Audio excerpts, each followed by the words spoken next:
me share with you a quick story of how I navigate leakage. And yes, as a pelvic floor physical therapist for over 25 years, I have and continue to navigate leakage. So here's the thing.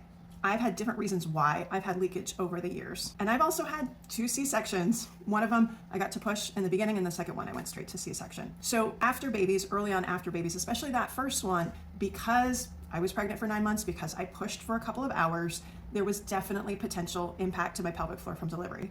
That said, I distinctly remember having chronic constipation and bearing down a lot because as a pelvic floor PT and as a PT where I have to work and see patients on a certain schedule, I had to go quickly and then get to my patient. So I didn't have a lot of time that I could sit and wait things out. Yeah, that wasn't the best idea. So those, I think, were some of my initial issues, how I ended up having some pelvic floor dysfunction after my first C-section.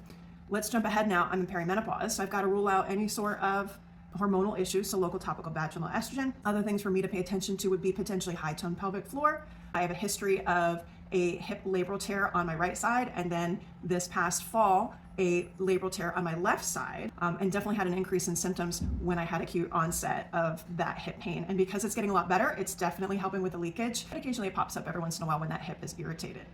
All right, now here's the kicker.